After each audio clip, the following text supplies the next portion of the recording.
बूढ़ी काकी। पाठ 6। बूढ़ी काकी।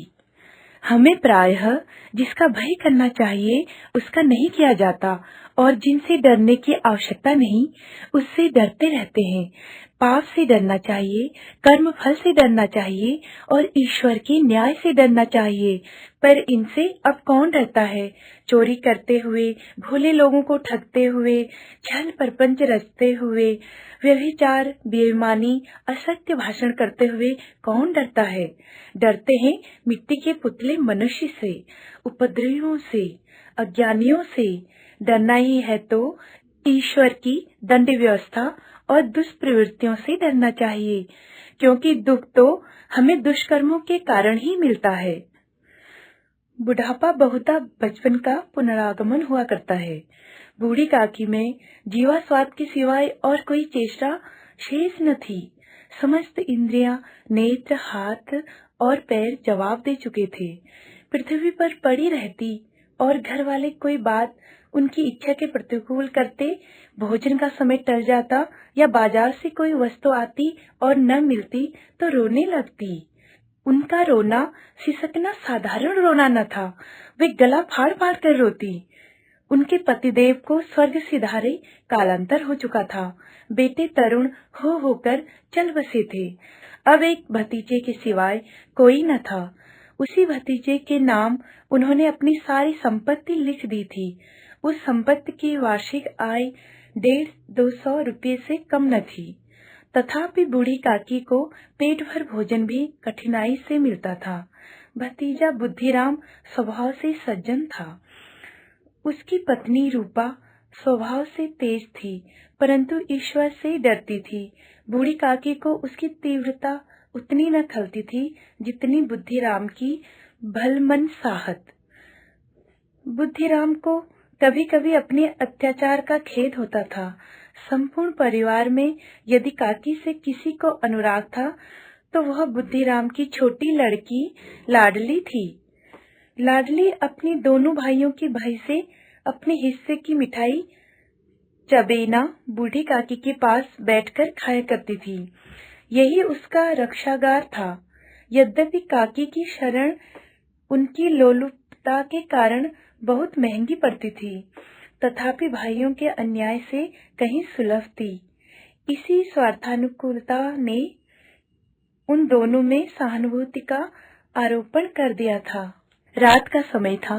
बुद्धिराम के दरवाजे पर शहनाई बज रही थी और गांव के बच्चों का झुंड विस्मयपूर्ण नेत्रों से गाने का रसास्वादन कर रहा था। चारपाइयों पर मेहमान विश्राम करते हुए नाइयों से मुक्कियां लगवा रहे थे। आज बुद्धिराम के बड़े लड़के मुखराम का तिलक आया है। यह उसी का उत्सव है। घर के भीतर स्त्रियां गाना गा रही थी और रूपा मेहमानों के लिए भोजन के प्रबंध में व्यस्त थी। भट्टियों पर कड़ाह रखे थे। एक में पूड़ियां कचौड़ियां निकल रही थी, दूसरे में अन्य पकवान बनते थे। एक बड़े हंडे में मसालेदार तरकारी पक रही थी। घी और मसाले की क्षुधावर्धक सुगंध चारों ओर फैली हुई थी। बूढ़ी काकी अपनी कोठरी में शोकमय विचार की भांति बैठी हुई थी। यह स्वाद मिश्रित गंध उन्हें बेचैन कर रही थी। वे मन ही मन विचार कर रही थी, संभवतः मुझे पूरियां न मिलेंगी। इतनी देर हो गई, कोई भोजन लेकर नहीं आया। मालूम होता है कि सब लोग भोजन कर चुके हैं, मेरे लिए कुछ न बचा। यह सोचकर उन्हें रोना आया, परंतु अपशकुन के भय से वे रो न सकी। आह, कैसी सुगंध है! अब मुझे कौन पूछता है, जब रोटियों के ही लाले हैं तब ऐसे भाग्य कहाँ की भरपेट पूड़ियां मिले। यह सोचकर उन्हें रोना आया। कलेजे में एक हुक सी उठने लगी, परंतु रूपा के भय से उन्होंने फिर मौन धारण कर लिया। बूढ़ी काकी देर तक उन्हीं विचारों में डूबी रही। मुंह में पानी भर भर आता था। पूड़ियों का स्वाद याद करके हृदय में गुदगुदी होने लगती थी। किसे पुकारूं? आज लाडली बेटी भी नहीं आई। दोनों छोकरे सदा दिक किया करते हैं, आज उनका भी कहीं पता नहीं। कुछ मालूम तो होता कि क्या बन रहा है। बूढ़ी काकी की कल्पना में पूरियों की तस्वीर नाचने लगी। खूब लाल लाल, फूली फूली, नरम नरम होंगी। रूपा ने भली भांति भोजन किया होगा। कचौड़ियों में अजवाइन और इलायची की महक आ रही होगी। एक पूरी मिलती तो जरा हाथ में लेकर देखती। क्यों न चलकर कढ़ा के सामने बैठूं। पूरियां छन छन कर तैयार होंगी। कढ़ा से गरम गरम निकालकर थाल में रखी जाती होंगी। फूल हम घर में भी सूंघ सकते हैं, परंतु वाटिका की बात कुछ और होती है। इस प्रकार निर्णय करके बूढ़ी काकी उकड़ू बैठकर हाथों के बल सरकती हुई बड़ी कठिनाई से चौखट से उतरी और धीरे धीरे रेंगती हुई कढ़ा के पास आ बैठी। यहाँ आने पर उन्हें उतना ही धैर्य हुआ जितना भूखे कुत्ते को खाने वाले के सम्मुख बैठने से होता है। रूपा उस समय कार्यभार से उद्विग्न हो रही थी।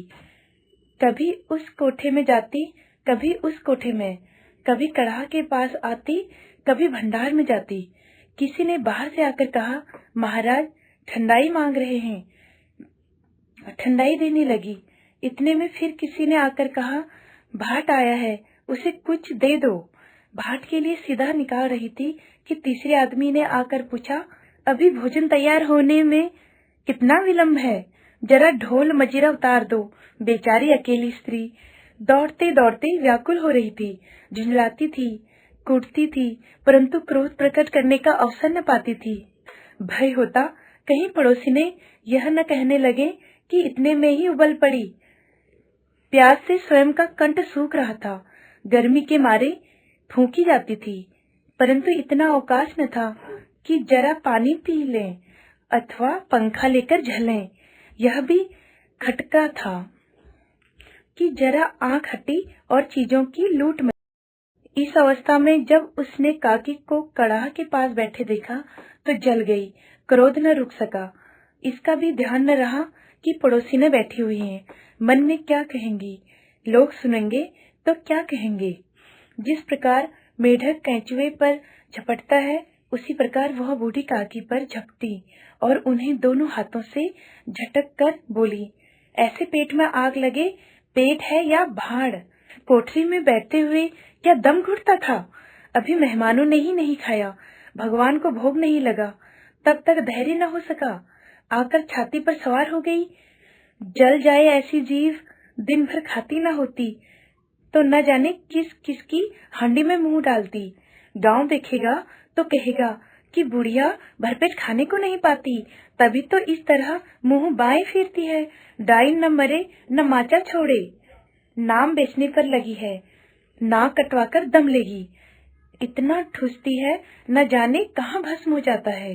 भला चाहती हो तो जाकर कोठरी में बैठो, जब घर के लोग खाने लगेंगे तब तुम्हें भी मिलेगा। तुम कोई देवी नहीं हो कि चाहे किसी के मुंह में पानी न जाए, परंतु तुम्हारी पूजा पहले हो जाए। बूढ़ी काकी ने सिर उठाया, न रोई न बोली, चुपचाप रेंगती हुई अपनी कोठरी में चली गई। आवाज ऐसी कोठरी थी कि हृदय और मस्तिष्क की संपूर्ण शक्तियां, संपूर्ण विचार और संपूर्ण भार उसी ओर आकर्षित हो गए। नदी में जब कगार का कोई बृहद खंड कटकर गिरता है तो आसपास का जल समूह चारों ओर उसी स्थान को पूरा करने के लिए दौड़ता है। भोजन तैयार हो गया है, आंगन में पत्तलें पड़ गई, मेहमान खाने लगे। स्त्रियों ने जेवनार गीत गाना आरंभ कर दिया। मेहमानों के नाई और सेवगण भी उसी मंडली के साथ किंतु कुछ हटकर भोजन करने बैठे, परंतु सभ्यतानुसार जब तक सबके सब न खा चुके कोई उठ नहीं सकता। दो एक मेहमान जो कुछ पढ़े लिखे थे, सेवकों के दीर्घाहार पर झुंझला रहे थे। वे इस बंधन को व्यर्थ और बेसिर पैर की बात समझते थे। बूढ़ी काकी अपनी कोठरी में बैठी पश्चाताप कर रही थी कि मैं कहां से कहां गई। उन्हें रूपा पर क्रोध नहीं था, अपनी जल्दबाजी पर दुख था। सच ही तो है, जब तक कोई बुलाने न आएगा तब तक न जाऊंगी। मन ही मन इस प्रकार का विचार कर वह बुलाने की प्रतीक्षा करने लगी, परंतु घी की रुचिकर सुबास बड़ी धैर्य परीक्षक प्रतीत हो रही थी। उन्हें एक एक पल एक एक युग के समान मालूम होता था। अब पत्तल बीत गई होंगी, अब मेहमान आ गए होंगे, लोग हाथ पैर धो रहे हैं, नाई पानी दे रहा होगा, मालूम होता है लोग खाने बैठ गए, जेवनार गाया जा रहा है। क्या इतनी देर तक लोग भोजन कर ही रहे होंगे? किसी की आवाज सुनाई नहीं देती। अवश्य ही लोग खा पीकर ही चले गए होंगे। मुझे कोई बुलाने नहीं आया। रूपा चिढ़ गई है। क्या जाने न बुलाए, सोचती होगी कि आप आओगी, कोई मेहमान तो नहीं जो उन्हें बुलाऊं। बूढ़ी काकी चलने को तैयार हुई, यह विश्वास कि 1 मिनट में पूड़ियां और मसालेदार तरकारियां सामने आएंगी। उनकी स्वादेंद्रियों को गुदगुदाने लगा। उन्होंने मन में तरह तरह के मंसूबे बांधे। पहले तरकारी से पूड़ी खाऊंगी, फिर दही और शक्कर से। कचौड़ियां रायते के साथ मजेदार मालूम होंगी। चाहे कोई बुरा माने या भला, मैं तो मांग मांग कर खाऊंगी। यही न लोग कहेंगे कि इन्हें विचार नहीं। कहा कहें, इतने दिन बाद पूड़ियां मिल रही हैं, तो मुंह जूठा करके ही थोड़े उठ जाऊंगी। वह उकड़ू बैठकर हाथों के बल सरकती हुई आंगन में आई, परंतु हाय दुर्भाग्य, अभिलाषा के अपने पुराने स्वभाव के अनुसार समय की मिथ्या कल्पना की थी। मेहमान मंडली अभी बैठी हुई थी। कोई खाकर उंगलियां चाटता था, कोई तिरछे नेत्रों से देखता था कि और लोग अभी खा रहे हैं या नहीं। कोई इस चिंता में था कि पत्तल पर पूरियां छूटी जाती हैं, किसी तरह इन्हें भीतर रख लेता। कोई दही खाकर जीभ चटकारता था, परंतु दूसरा दोना मांगते संकोच करता।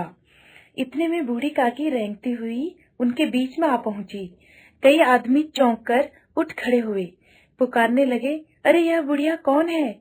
यहाँ कहाँ से आ गई? देखो किसी को छू न दे। पंडित बुद्धिराम काकी को देखते ही क्रोध से तिलमिला गए। पूड़ियों का थाल लिए खड़े थे, थाल को जमीन पर पटक दिया और जिस प्रकार निर्दयी महाजन अपने किसी बेईमानी और भगोड़े कर्जदार को देखते ही झपट कर उसका टेंटुआ पकड़ लेता है, उसी तरह लपक कर उन्होंने बूढ़ी काकी के दोनों हाथ पकड़े और घसीटते हुए लाकर उन्हें अंधेरी कोठरी में धम से पटक दिया। आशा रूपी वाटिका लू के एक झोंके से नष्ट विनष्ट हो गई। मेहमानों ने भोजन किया, घर वालों ने भोजन किया, बाजे वालों, धोबी, चमार भी भोजन कर चुके, परंतु बूढ़ी काकी को किसी ने न पूछा। बुद्धिराम और रूपा दोनों ही बूढ़ी काकी को उनकी निर्लजता के लिए दंड देने का निश्चय कर चुके थे। बुढ़ापे पर दीनता, हत ज्ञान पर किसी को करुणा न आई। अकेली लाडली उनके लिए कुढ़ रही थी। लाडली को काकी से अत्यंत प्रेम था। बेचारी भली लाडली थी, बाल विनोद और चंचलता की उसमें गंध तक न थी। दोनों बार जब उसके माता पिता ने काकी को निर्दयता से घसीटा तो लाडली का हृदय ऐंठ कर रह गया। वह झुंझला रही थी कि हम लोग काकी को क्यों बहुत सी पूड़ियां नहीं देते। क्या मेहमान सब की सब खा जाएंगे? यदि काकी ने मेहमान से पहले खा लिया तो क्या बिगड़ जाएगा? वह काकी के पास जाकर उन्हें धैर्य देना चाहती थी, परंतु माता के भय से न जाती थी। उसने अपने हिस्से की पूड़ियां बिल्कुल न खाई थी, अपनी गुड़ियों की पिटारी में बंद कर रखी थी। उन बुढ़ियों को काकी के पास ले जाना चाहती थी। उसका हृदय अधीर हो रहा था। बूढ़ी काकी मेरी बात सुनते ही उठ बैठेगी, पूड़ियां देखकर कैसी प्रसन्न होंगी, मुझे खूब प्यार। रात के 11 बज गए थे। रूपा आंगन में पड़ी सो रही थी। लाडली के आंखों में नींद न थी। काकी को पूड़ियां खिलाने की खुशी उसे सोने न देती थी। उसने गुड़ियों की पिटारी सामने रखी थी। जब उसे विश्वास हो गया कि अम्मा सो गई हैं, तो वह चुपके से उठी और विचारने लगी, कैसे चलूं? चारों ओर अंधेरा था, केवल चूल्हों में आग चमक रही थी और चूल्हों के पास कुत्ता लेटा हुआ था। लाडली की दृष्टि द्वार के सामने वाले नीम की ओर गई। उसे मालूम हुआ कि उस पर हनुमान जी बैठे हुए हैं। उनकी पूंछ, उनकी गदा स्पष्ट दिखाई दे रही है। मारे भय के उसने आंख बंद कर ली। इतने में कुत्ता उठ बैठा। लाडली को ढाढ़स हुआ। कई सोए हुए मनुष्यों के बदले एक भागता हुआ कुत्ता उसके लिए अधिक धैर्य का कारण हुआ। उसने पिटारी उठाई और बूढ़ी काकी की कोठरी की ओर चली। बूढ़ी काकी को केवल इतना याद था कि किसी ने मेरे हाथ पकड़कर घसीटे। फिर ऐसा मालूम हुआ कि जैसे कोई पहाड़ पर उठाए ले जाता है। उनके पैर बार बार पत्थरों से टकराए। तब उन्हें किसी ने पहाड़ पर से पटका। वे मूर्छित हो गई। जब वे सचेत हुई तो किसी की जरा सी भी आहट न मिलती थी। समझी कि सब लोग खा पीकर सो गए और उनके साथ मेरी तकदीर भी सो गई। रात कैसे कटेगी? राम, क्या खाऊं? पेट में अग्नि धधक रही है। हाँ, किसी ने मेरी सुधि न ली। क्या मेरा पेट काटने से धन जुड़ जाएगा? इन लोगों को क्या इतनी भी दया नहीं आती कि न जाने बुढ़िया कब मर जाए, उसका जी क्यों दुखाए। मैं रोटियां ही खाती हूँ कि और कुछ। इस पर यह हाल, मैं अंधी अपाहिज ठहरी, न कुछ सुनूं न बूझूं। यदि मैं आंगन में चली गई तो बुद्धिराम से इतना न कहते बना कि काकी, अभी लोग खा रहे हैं, फिर आना। मुझे घसीटा, पटका। उन्हीं पुड़ियों के लिए रूपा ने मुझे सबके सामने गालियां दी। उन्हीं पुड़ियों के लिए इतनी दुर्गति करने पर भी उनका पत्थर का कलेजा न पसीजा। सबको खिलाया, मेरी बात तक न पूछी। जब तक ही न दी, अब क्या देंगी? यह विचार कर काकी निराशमय संतोष के साथ लेट गई। ग्लानि से गला भर भर आता था, परंतु मेहमानों के भय से न रोती थी। सहसा उनके कानों में आवाज आई, काकी उठो, मैं पूड़ियां लाई हूँ। काकी ने लाडली की बोली पहचानी, झटपट उठ बैठी। दोनों हाथों से लाडली को टटोला और उसे गोद में बैठा लिया। लाडली ने पूड़ियां निकाल कर दी। काकी ने पूछा, क्या तुम्हारी अम्मा ने दी है? लाडली ने कहा, नहीं, ये मेरे हिस्से की है। काकी पूड़ियों पर टूट पड़ी। 5 मिनट में पिटारी खाली हो गई। लाडली ने पूछा, काकी पेट भर गया? जैसे थोड़ी सी वर्षा ठंडक के स्थान पर और भी गर्मी पैदा कर देती है, उसी भांति इन थोड़ी सी पूड़ियों ने काकी की क्षुधा और इच्छा को और भी उत्तेजित कर दिया था। बोली, नहीं बेटी, जाकर अम्मा से और मांग लाओ। लाडली ने कहा, अम्मा सोती हैं, जगाऊंगी तो मारेंगी। काकी ने पिटारी को फिर टटोला। उसमें कुछ खुरचन थी, उन्हें निकालकर वे खा गई। बार बार होंठ चाटती थी, चटखारे भरती थी। हृदय महसूस रहा था कि और पुड़ियां कैसे पाऊं।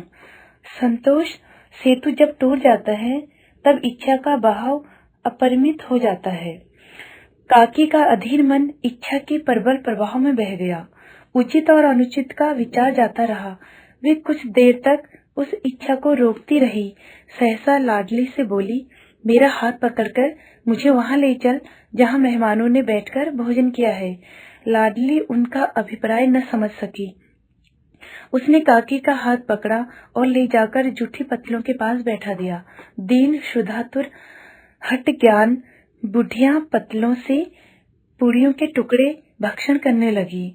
ओह, दही कितना स्वादिष्ट था, कचौड़ियां कितनी सलोनी, खस्ता कितनी सुकोमल। काकी बुद्धिहीन होते हुए भी यह जानती थी कि मैं काम कर रही हूँ जो मुझे कदापि नहीं करना चाहिए। मैं दूसरों की पत्तल चाट रही हूँ, परंतु बुढ़ापा तृष्णा रोग का अंतिम समय है। ठीक उसी समय रूपा की आंख खुली। उसे मालूम हुआ कि लाडली मेरे पास नहीं है। वह चौंकी, चारपाई के इधर उधर ताकने लगी।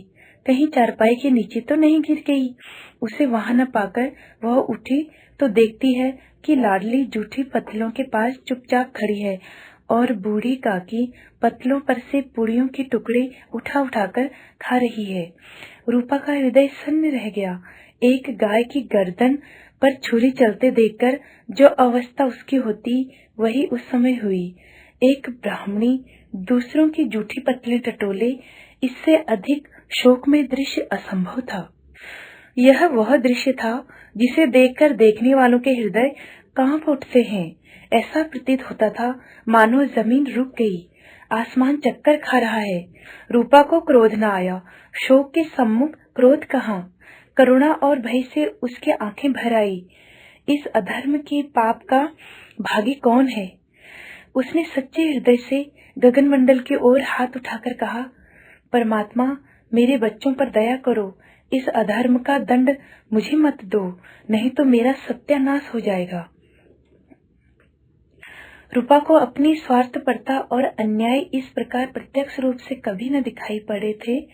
वह सोचने लगी, हाय, कितनी निर्दयी हूँ। जिसकी संपत्ति से मुझे 200 रुपये वार्षिक आय हो रही है, उसकी यह दुर्गति मेरे कारण। हे दयामय भगवान, मुझसे भारी चूक हुई है, मुझे क्षमा करो। आज मेरे बेटे का तिलक था, सैकड़ों मनुष्यों ने भोजन पाया, मैं उनके इशारों की दासी बनी रही, अपने नाम के लिए सैकड़ों रुपये व्यय कर दिए, परंतु जिसकी बदौलत हजारों रुपये खाए, उससे इस उत्सव में भरपेट भोजन भी न दे सकी। केवल इसी कारण तो वह वृद्धा असहाय है। रूपा ने दीप जलाया, अपना भंडार खोला और एक थाली में संपूर्ण सामग्रियां सजाकर लिए हुए बूढ़ी काकी की ओर चली। आधी रात जा चुकी थी। आकाश पर तारों के थाल सजे थे और उन पर बैठे हुए देवगण स्वर्गीय पदार्थ सजा रहे थे, परंतु उसमें किसी को परमानंद प्राप्त न हो सकता था जो बूढ़ी काकी को अपने सम्मुख थाल देखकर हुआ। रूपा ने कंठारुद्ध स्वर में कहा, काकी उठो, भोजन कर लो। मुझसे आज बड़ी भूल हुई, उसका बुरा न मानना। परमात्मा से प्रार्थना कर दो कि वह मेरा अपराध क्षमा कर दे। भोले भाले बच्चों की भांति जो मिठाइयां पाकर तिरस्कार भूल जाता है, वैसे ही बूढ़ी काकी सब भुलाकर बैठी हुई खाना खा रही थी। उनके एक एक रोम से सदिच्छाएं निकल रही थी और रूपा बैठी स्वर्गीय दृश्य का आनंद लेने में निमग्न